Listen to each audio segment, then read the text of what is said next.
আসসালামু আলাইকুম, সবাই কেমন আছেন? আলহামদুলিল্লাহ আমি ভালো আছি। চলে এসেছি আম্মার বাসার ছাদে। এখানে আসলে আমার খুবই ভালো লাগে। আর আকাশটা আজকে কী যে সুন্দর লাগছে। আজকে ছাদে ওঠার বিশেষ কারণ হচ্ছে কিছু গাছ লাগাবো।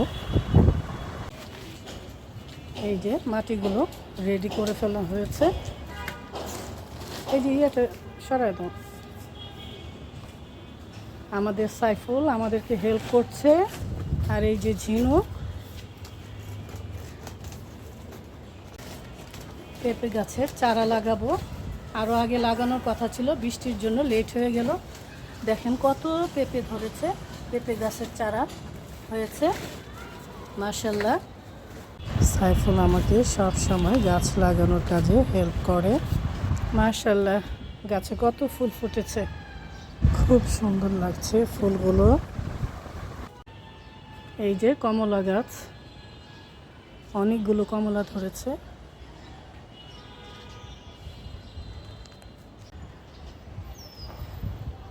আকাশটা কি যে সুন্দর লাগছে, মনে হচ্ছে এখনই বৃষ্টি হবে। এই ঝিনুক দেখছো, পেয়ারা ধরছে। পেয়ারার কালারটা দেখো কত সুন্দর। ছোট্ট একটা গাছে পেয়ারা ধরেছে মাশাআল্লাহ। আর এই যে কমলা, দেখেন কত ফুল মাশাআল্লাহ। এই যে আমাদের মেহেদি গাছ, কত লম্বা হয়েছে।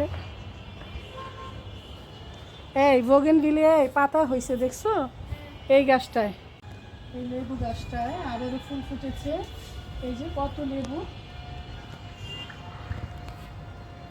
যাক, এটা উপরে ছাদে আনাতে ভালো হয়েছে। এই যে অনেক ফুল ধরেছে, আবার কতগুলি তুলেও নিয়েছি আমি মাশাআল্লাহ।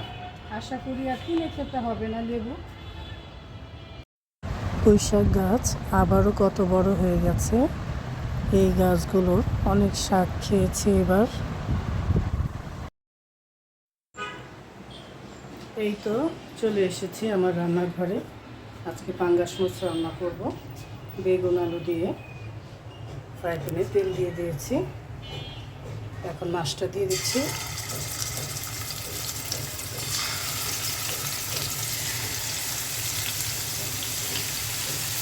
আরেক পাশে মুসুরির ডাল বসিয়ে দিয়েছি। আমার ঘরে প্রতিদিনই ডাল রান্না করতে হয়। আমি প্রতিদিন যা রান্না করি তাই আপনাদের সাথে শেয়ার করি।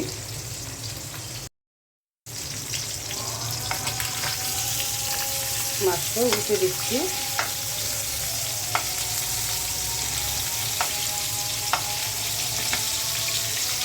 মাছটা ভেজে নিলাম, এখন উঠিয়ে নিচ্ছি। অনেকেই পাঙ্গাস মাছ পছন্দ করে না, কিন্তু আমার কাছে খারাপ লাগে না, ভালোই লাগে। আপনাদের ভাইয়াও খুব পছন্দ করে, আর আমিও।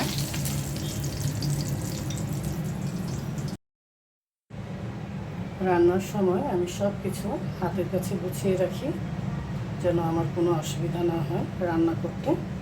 যেহেতু ভিডিও বানাই, তাই সব কিছু হাতের সামনেই রাখি।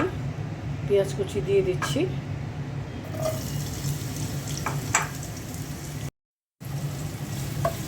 পেঁয়াজটা হালকা ভেজে নেব। পেঁয়াজটা হালকা ভেজে নিয়েছি, মশলা সব দিয়ে দিয়েছি। এখন পানি দিয়ে দিচ্ছি। মশলাটা ভালো করে এখন কষিয়ে নেব। আমরা যারা ফেসবুকে কাজ করি, প্রচুর কষ্ট করে একটা ভিডিও বানাতে হয়, এত সহজ না।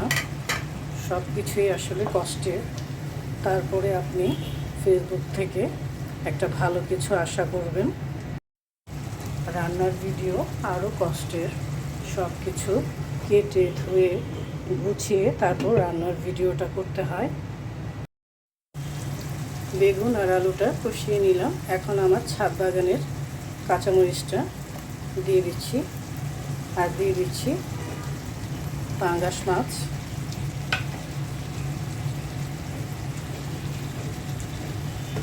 বেগুন আলু দিয়ে যে কোনো মাছ খেতে কিন্তু দারুণ লাগে। দিয়ে দিচ্ছি পানি।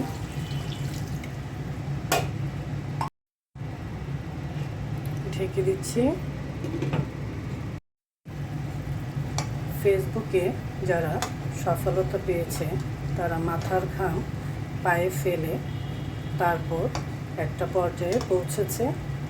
অনেক কষ্ট করতে হয়েছে, এমনি এমনি সফলতা চলে আসে না। প্রচুর পরিশ্রমের পরেই এই সফলতা আসে আমাদের জীবনে। ফেসবুকে যারা আমরা কাজ করি,